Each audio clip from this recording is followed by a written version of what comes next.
Welcome to a special edition of the LSU Sports Insider, coming to you live Saturday night, which we will post this Sunday morning because I'm sure everybody's out partying or something like that here in Baton Rouge. And Koki Riley's got to get himself a decent night's sleep up there in Hoover, Alabama, because certainly LSU has run him through the ringer. With a surprising and deep and thrilling run here in the SEC tournament. The Tigers are making their 20th appearance in the SEC championship game. They will face Tennessee at 2 p.m. Sunday on ESPN2 live from Hoover Met. And it has been, and this is saying something for the LSU baseball program, this has been among the wildest rides that anybody has ever seen from the LSU Tigers baseball team. And so with that, we will get into it. We felt we had to come to you sort of in a semi-emergency here just because Saturday's game, a thrilling win over South Carolina, is truly one of the most remarkable and certainly one of the most unique LSU baseball games, frankly, that we've ever seen. And that's saying something. That's part of the beauty of baseball, of course. You never know what you might see at the ballpark. And we certainly saw something new at Hoover Met, and Koki will run that down for us. How you doing up there? Are you making out okay? You haven't visited the Cheesecake Factory 18 times yet, or how's life in Birmingham? It's been interesting. It's just been a really wild ride, and I've been sweating a lot because it's really hot and humid down here, and constantly getting water, and it's been a lot. This week has been a lot. It's been exhausting. It's been fulfilling at the same time. And as you were saying earlier, like, when is the LSU program and LSU baseball, really LSU sports in general, not entertaining? Like, they are the Russell Crowe meme of college sports. Like, they are. That's a great way to put it. Exactly. And this game it perfectly encapsulated that, and we can get into it right here. Well, so just a quick synopsis. The last time, of course, that we have come to you, we were previewing the SEC tournament, and let's obviously LSU felt well. I don't want to speak for Jay Johnson. He made an impassioned plea that he thought that LSU should make it in no matter what, even if they went 1-out at the SEC tournament.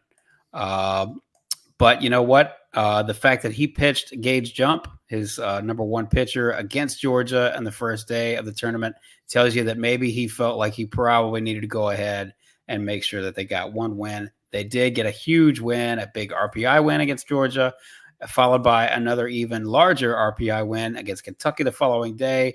They come back in yet another thriller to beat South Carolina on Thursday night.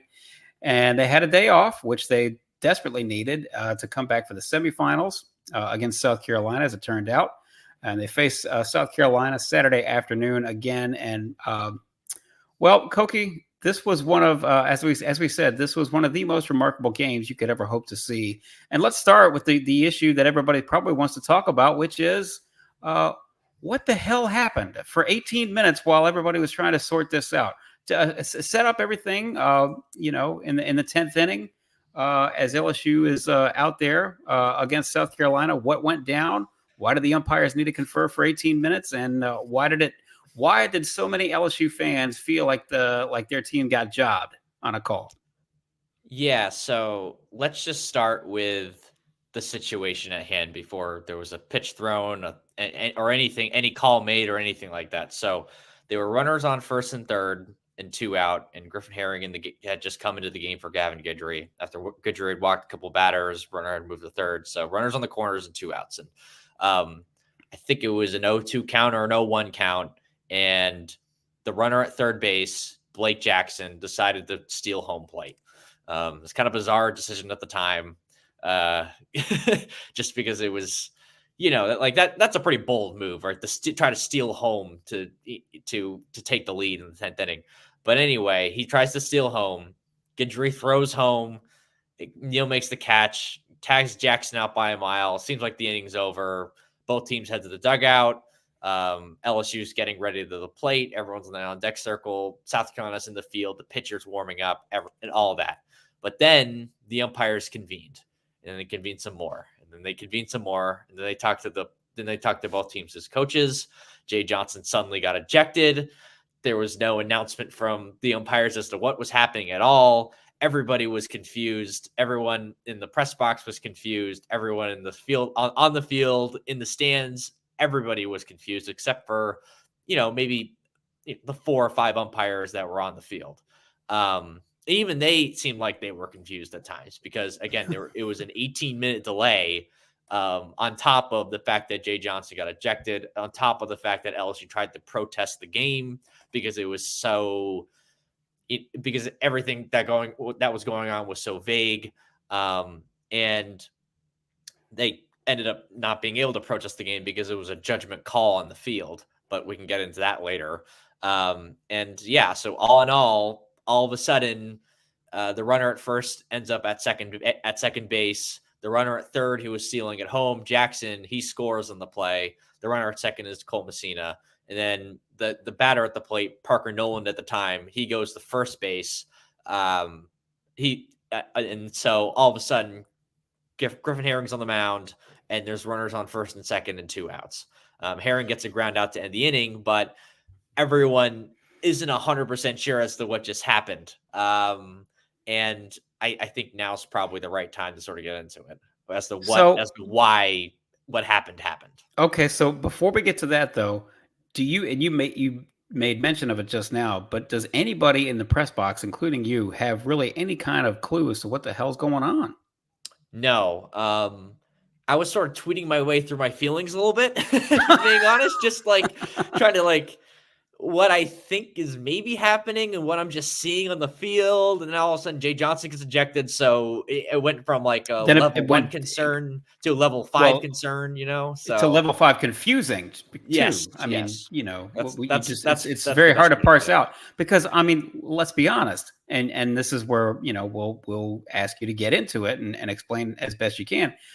When's the last time you saw catchers balk? So, with that, let's get into it. I have never seen a catcher's balk in a game. At least I don't think I have. I do know that it existed because yes, from the recesses of my memory, I took like an umpiring class when I was like in high school. It was with my dad and one of his friends, and we all took like an umpiring class to maybe umpire some Little League games. And this was when I was like a teenager. And I remember like catcher's balk being one of the very, very obscure things that they would mention in these meetings. And this is something that the umpire should know in the very, very back of their heads. And that's why they had to meet and make sure that this happened. But with all that said, here's why they made the call based on at least their interpretation and even from what I saw from the play. So where do I start here? When Griffin Herring threw to home plate, he was the key thing to know here is that his foot was on the mound. His foot was on the rubber. So therefore he is making a pitch. And since he is making a pitch, the catcher cannot step out in front of home plate or on home plate as the runner from third is trying to steal. Or if it's a squeeze play, he can't do it. He can't do that either. Because this is technically a pitch, correct? And therefore the batter has to have a chance to, right. Exactly. Therefore, because since this is a pitch, then the catcher is now interfering with the batter's ability to hit the ball, and he's also causing a balk because if he's stepping out in front of the plate, he's acting as if the play is live, but it's a pitch. Right. So the runner at third has the right to go home on the pitch and has the bag, if that makes sense, right? Mm-hmm. But if Herring had simply stepped off the mound, stepped off the rubber, and had thrown home, none of this happens because therefore the play is live and home plate is treated as if the runner's trying to steal third base or second base, and he's trying to pick him off. Like that's what it turns into.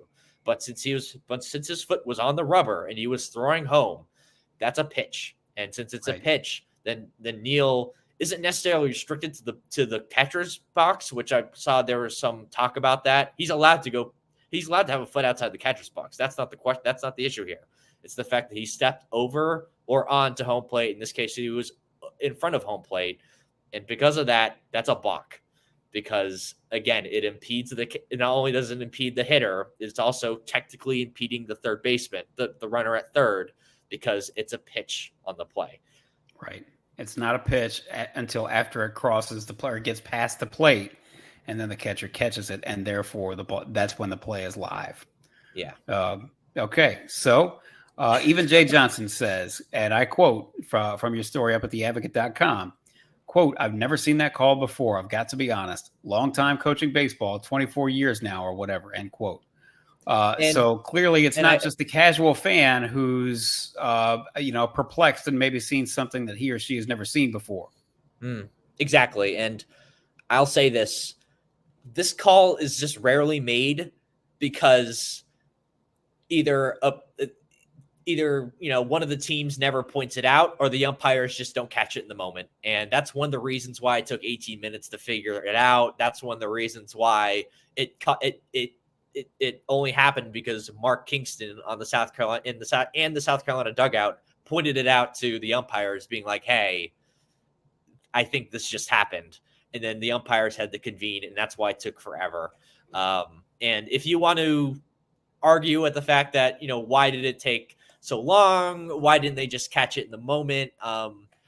It's just very hard to put that on too much of that on the umpires, because again, this is such a rare scenario. And I think I was talking with Todd Politz after all this had gone down, and Todd works for LSU, and he's volunteering as one of the SID helpers for the SEC this weekend. And he said that there was a play in the Tennessee Vanderbilt game on, I believe, Wednesday, where something like this pretty much happened and it just wasn't called. So, it's just kind of bad luck for LSU in that moment, that the fact that someone even caught it or even thought of it in the first place, because it's a rule and it's by the rule book, but it's such a rare play that no one really calls it, even if it's something that does happen, maybe slightly more often than we think it does. So, it's just bad luck for LSU, if I'm being totally honest, because I don't want to blame the umpires too much for this, because again, they went by the rule book and got the call right, because ultimately Herring's foot was on the mound, on the rubber, and that's the key, on the rubber. And Brady Neal did step in front of home plate. So because of those two things happened, that is by rule, that is a catcher's block. So it's absolute madness. But I think LSU fans are going to hate me when I say this. I think they got the call right. So one of the other sub-layers, as you mentioned, one of the other sub-layers to making this so difficult and making it an 18-minute ordeal for them to sort out is that this play is not reviewable. Yeah. Yeah, exactly. So they it's not like soccer where they can go to VAR or something like that.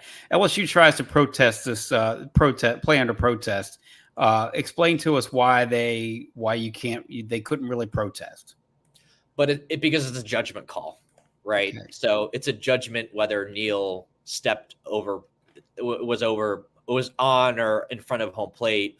And for that reason, you can't really protest a call that's just purely based on a judgment. And the fact that you can't review it means you can't really go back and see whether they had actually made the right call or not. But if you look back at the video, Brady Neal is at least over, if not in front of home plate. Oh, it's not up for debate. It's not up for debate as to whether he's over the plate or not. Exactly. The only thing that's really in question is whether Griffin Herring came off the rubber. And he was definitely on the rubber. He was going through a pitching motion, and it was like it was almost like a pitch out, like a situation, right? And and again, if Griffin Herring simply takes his foot off the rubber and throws the home, none of this happens, because it just gives the catcher more leeway to treat home plate as if the shortstop would treat second base, or as if the third baseman would treat third base in a similar situation, like a pickoff situation. Think of it like that. But it's not a pickoff situation if he's still on the rubber and just throwing home. It's a pitch. So one way or the other, this comes about, and of course LSU fans are none too pleased. Jay Johnson clearly none too pleased. He gets tossed. We will get to his status here in a moment. The fans are not happy. One way or the other, we move on. And Koki, this may be, I don't want to put words in your mouth, but this may be why we love baseball so much. because somebody like Mike Fontenot or Dustin Pedroia or Lenny Dykstra, or in this case, Steven Milam, all 5'8", 172 pounds of him, Monster Milam, takes care of business. It doesn't matter really what happens with a catcher's balk when the smallest guy out there on the diamond connects for a home run to walk him off. How about that? Take us through it. Yeah, absolutely. And Hayden Dravinsky draws a walk, and then Monster Milam comes up and just takes that high fastball and drives it out of the park as a right-handed hitter when he's a switch hitter and a natural lefty.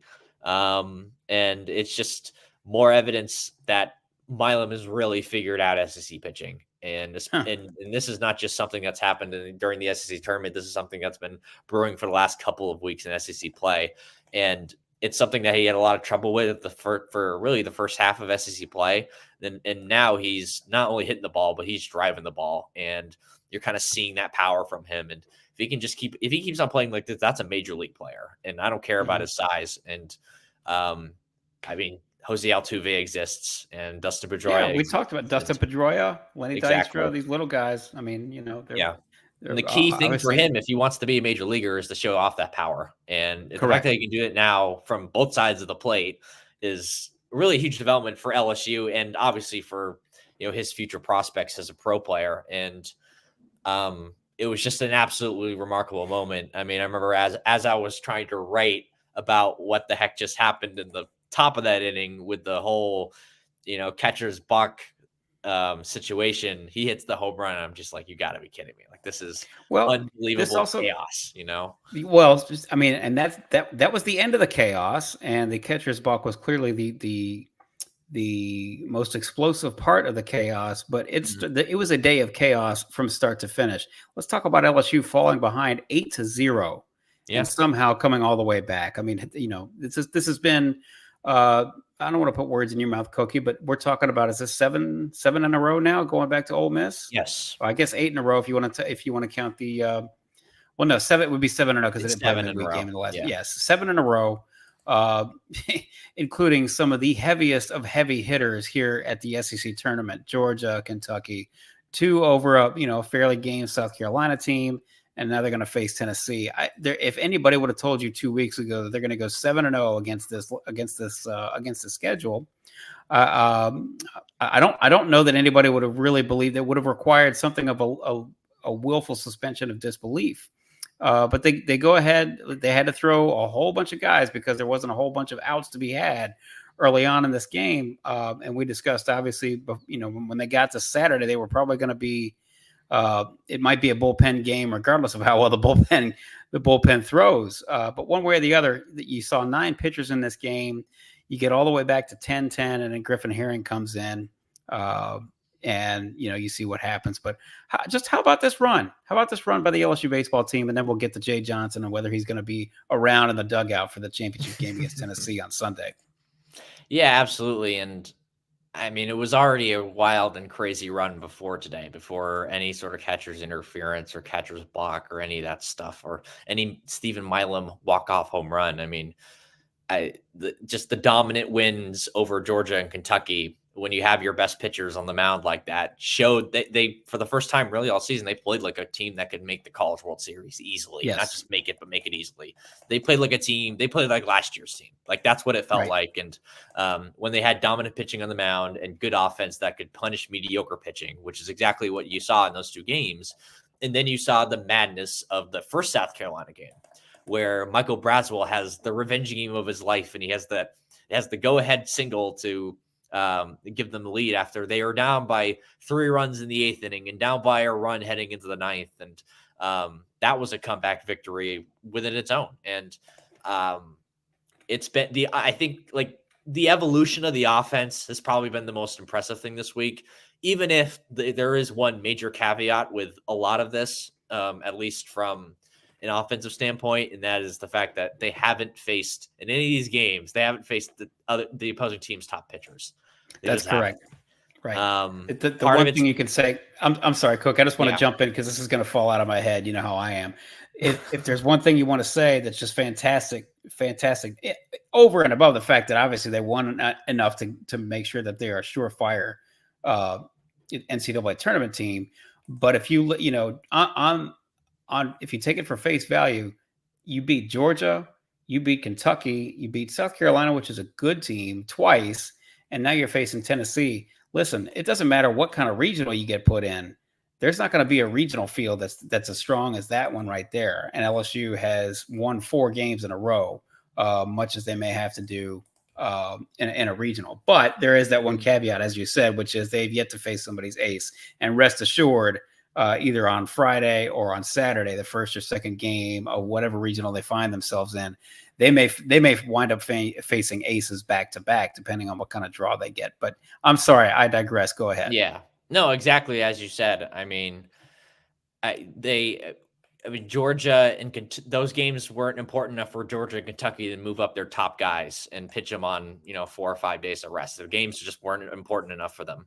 Georgia's locked into a hosting spot. Kentucky is going to be a national seed. So given that, and that they were facing, I don't know, they're midweek guys basically. You should score 8 runs and 11 runs in those games, and they did, that's a good sign. Like there have been times this season where they have faced teams as day 3 pitching, and they just haven't scored enough runs to win. And that was the rule actually. That was the rule rather than the exception for most of SEC play. Yeah, exactly. And then with the South Carolina team, they're a weird team that they don't really have starting pitching. They just have a bunch of relievers. They have like 3 or 4 relievers who are semi-reliable, and that's a team that wins on offense. So you kind of had to outslug them to win these games, and then they barely outslugged them in both of these games. Right. They just did enough to win, and South Carolina's defense helped them a lot these last 2 games. I cannot, say that enough. Like they played some of the worst defense you will see in this conference over the last 2 days. They just have. I think they probably had at least 10 errors over their 4-game stretch, which is crazy, but it's true. Oh no, certainly in the game on Thursday, the defense melted down. And I mean, you can make that case obviously for Saturday as well. Nice, not for nothing, but nice of Michael Braswell to have his, just as you say, call it a revenge game if you like. But playing a little bit more. I know he kicked one around earlier in the tournament, but his defense has been much better too. Yeah, the whole team's defense has played very well, really, in the last couple of weeks, but especially in this tournament. Like that's been really highlighted. I mean, obviously you have Alex Milazzo behind the plate. You have Michael Braswell making better plays at shortstop. You already had plus defender at second base. Tommy White didn't have the best day today at third base, but he's been a lot better than he was last year. Jared Jones's improvement at first base. You already had plus defensive outfielders out there, and all of a sudden you have yourself a pretty good defense, and their defense is playing a lot better right now overall, I'd say. And then offensively, again, like they're punishing mediocre to bad pitching, which is what you should be doing. And that's a good thing. Even if you want to say that, when they face one of these teams with great pitching, what's it going to look like? Right. But they have faced some good pitchers this year, and the results haven't been as, I guess, poor as you would expect them to be, given how especially given ups and downs, Right. I mean, we just got done saying they for whatever reason never capitalized on the Sunday starters, going against the Sunday starters, the game 3 starters against, in so many of those SEC series, which means that if they were getting their wins, in all likelihood, they were getting their wins against the game 1 or game 2 starters. So it's an odd thing. Okay. Well, I'm sorry, Koki, but because I do want to get to this. This is something that I'm sure everybody wants to know. We haven't addressed it yet. Jay Johnson, he gets ejected. In this weird 18-minute exchange on Saturday. Is he available to be in the dugout on Sunday at 2:00 when the Tigers face Tennessee? Yes, he is. There was a question as to whether he would be available after the game because it was the second ejection of the season. And if you're ejected twice, apparently you are awarded a suspension for the next game. And that ended up just not being the case, whether it was because it was in the SEC tournament and not the regular season. That's not totally clear, but he will be available to coach on this championship game. So that's definitely good news for LSU. And that's definitely, good for Jay Johnson's psyche, because the poor guy would be a mess if he couldn't coach this game. So yeah, that definitely scores that. So Let's talk about LSU and Tennessee. They obviously played 3 times up in Knoxville earlier this year, last month, April 12th, 13th, and 14th. Loss. Tennessee beats them 6-3 in the first game. It beats them 3-1 in the second game. Beats them 8-4 in the third game. First things first. Who pitches for LSU in this championship game on Sunday up at Hoover Met? That's a fantastic question, Perrin. I don't think anyone really knows. I don't know if I mean, we can go in Jay Johnson's hotel room right now and ask him, and he probably wouldn't even give us a straight answer. If he knows, he's not giving an answer. Jay Johnson, Yeah, as you and I have discussed, has a lot of football coach in him, where he's going to do a little bit of cloak and dagger stuff, which is right. Exactly. There's that, but I also think genuinely, like Tennessee kind of just beat Vanderbilt, so they didn't even know who they were going to play, let alone who they were going to pitch and who's available to pitch. And there's some names that I think we could very easily see. Like I think Nate Atkinhausen, the fact that he'll be on 2 days of rest after throwing 30 some odd pitches on Wednesday, I think he'd be available. I'd be surprised if he wasn't. I think Griffin Herring could maybe potentially be available. I've got to double check his pitch count from today, but I don't think it was anything major. But I also don't think they can throw him like 50 pitches either. Christian Little will also be on 2 days rest, but he threw like 51 pitches against South Carolina. So his availability is a little bit questionable in this game. But I mean, every guy you could possibly think of, except for Cam Johnson, pitched today, Correct. So I don't know how willing they are to throw these guys who aren't necessarily top of the line guys in this championship game on no days rest tomorrow. It's also a question of how much do you want it, or how much do you want this win versus how much do you want to burn up. You and I were talking before we went on air, and by the letter of the law, so to say, you could throw Gage Jump and he would be going on 4 days rest, which is of course sort of the standard amount of rest for a major league pitcher. It certainly has been. And he went on 4 days rest to face Georgia in the opener of the tournament on Tuesday and was lights out. So you could do that if you wanted to. The question is, how much does LSU gain out of this? Do you want to burn up Gage Jump and put another 60, 70, 80, however many pitches on that arm when you know you're going to have to go into a regional?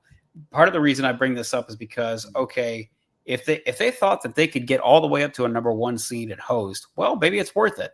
I personally don't think you can do that. I know some people have been asking about that. I don't think they can get all the way up to their struggles throughout the really the first 2/3 to 3/4 of the season has to count for something. And I just don't think they can get up that high. If I'm not mistaken, the last I saw their RPI is something like 24. And so I don't think that's realistic. And therefore, how much do you gain by winning or losing this game and also burning up Gage Jump and, some of your frontline guys? The interesting thing is when it comes to like a metric standpoint, if they beat Tennessee, it's like they're in the ballpark if you just kind of erased your memory from the 3-12 start, because they're 20th in RPI right now as we speak. And if they beat Tennessee, that they're probably going to be around 17 at least, maybe even higher than that. Again, that's the number 1 team in the country you just beat. And at least 18, I'd say. And that kind of gets you into hosting range more than say Mississippi State and their fans and and that team has been talking about needing to host forever and for a while now. And they're like, they've dropped down to like 25th in RPI. So that kind of gives you an idea of like, weirdly, if you just stare at the metrics, right? And KPI, which is the other, I guess, resume comparison metric tool that the committee will be using. They're 16th in it. That was before today. So now with today's win, they're probably in the top 15. So if you consider those two things and you didn't know that they went 3-12 in conference play, you'd be like, oh, they're in contention to host. I don't think the committee's going to look at it that way. Personally, I would be pretty shocked if they hosted, even if they won against Tennessee. Not even if they won. So I do agree with that's the long way of saying I do totally agree with you that I don't think this game means a whole ton to them, because especially after winning today, Like, I say all that because, in part, also because like they're locked into it too. Like, it's no question right now. Like, if they don't get a 2, then someone needs to like. I think we need to like check the committee's heads, because like this team has undeniably played their way into a 2 seed, probably even a high 2 seed, if I'm being totally honest. And because of that, like the fact that we're even having this conversation about hosting is absolutely crazy. Is Like, wild. Is wild because again, 2 weeks ago we would have been talking about, well, looks like they're done for the summer probably. Yeah, So, exactly. And even a week ago, we thought, oh, I think they're going to make the tournament. 50-50. Yeah. Pretty close to 50-50. This has been a remarkable run, no matter how you slice it.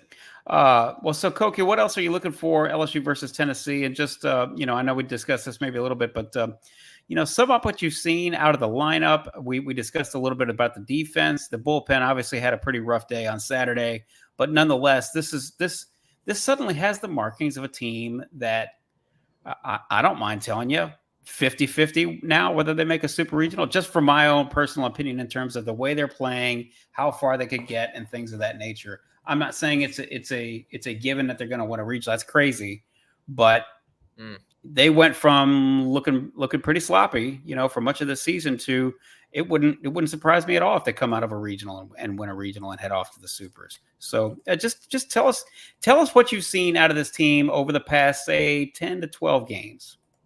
If they keep on playing like this, and especially with the first 2 games that they won here in Hoover, they're going to make the College World Series if they keep on playing like this. Like, it's just really high level baseball, from the pitching staff to the offense taking advantage of mediocre pitching. And even against good pitching, we've seen them score, 2 runs against Hagen Smith. Not a lot of teams have even done that. We've seen them light up Bryce Cunningham on Vanderbilt. We've seen them, like challenge a Jack Caglione. We've seen them against some of the best pitchers in this conference and therefore this country. And we've seen them at the very least contend, and they're not going to face an SEC team, whatever regional they go to.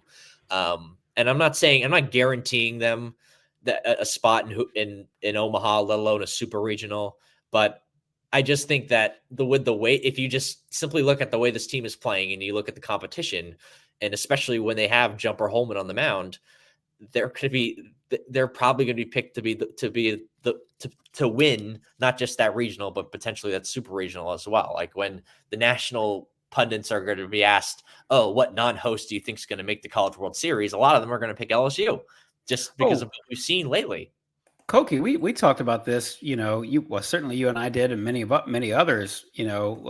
I'm just going to make up give me just a random team that's likely to host a regional. Just make one Oklahoma. up. Just here on the fly. Okay, Oklahoma. That's a good one. We were talking about this when it looked like LSU was going to be a number 3 seed. How'd you like to be Oklahoma? You get, you're going to host the Norman Regional, and then you see these guys come in as a number 3 seed. That's got to be just from the uniforms alone. That's got to be nightmare fuel for anybody who's hosting. Now you're talking about, a team that's played its way into a number 2 seed, but also looks like one of the better, playing like one of the better teams in the country right now. So exactly. Certainly anything is on the table. Yeah, no, absolutely. And again, like, can they keep this up, and will they keep this up? Like, can they keep this up? Absolutely. Will they?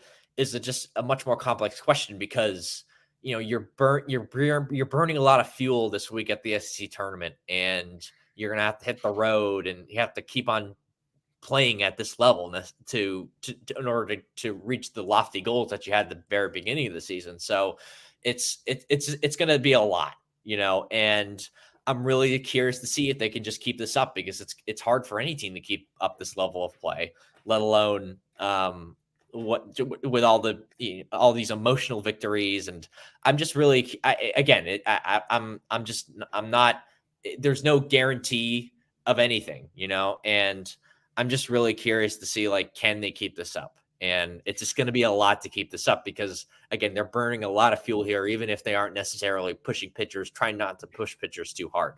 It's more than just that.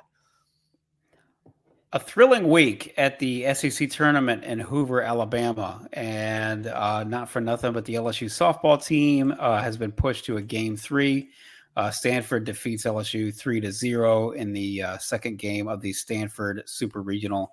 So Beth Tarina's team will be playing for a berth in Oklahoma City in the Women's College World Series at 8:30 p.m. Sunday night. And that will come just a few hours after LSU faces Tennessee in the championship game of the SEC tournament in Hoover, Alabama, at the end of what has been just a thrilling ride at the SEC tournament for the LSU baseball team. At a time when we were again 2 weeks ago wondering whether the postseason was going to be a real possibility for the LSU baseball team. So they have given us something to talk about, something to keep a close eye on yet again at the LSU campus. And so that has made so many LSU fans, of course, pretty happy as they head into the Memorial Day weekend. So Koki, this has been a pleasure. You're certainly getting your money's worth. I hope the hotel vending machine is not empty.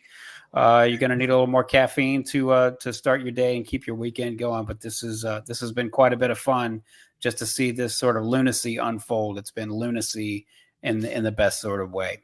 Again, LSU versus Tennessee at 2 p.m. Sunday on ESPN2. The rest of the tournament has been on the SEC Network. This will be on ESPN2 to close out one way or the other what has been a wild ride at the SEC tournament.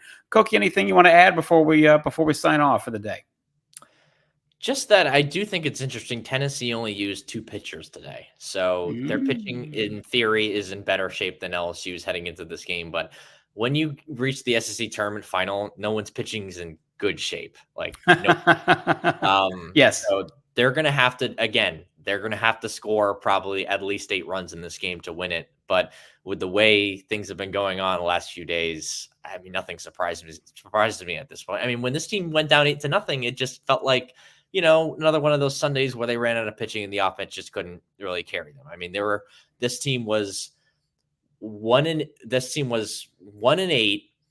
in game 3s of SEC series heading into the Ole Miss series. They have now won in not just 1-8 in those situations, but 1-8 in situations where Holman and Jump didn't pitch right against the SEC competition. And now they've won 3 straight of those games against Ole Miss and South Carolina twice. So it just tells you how much things have changed for this team lately.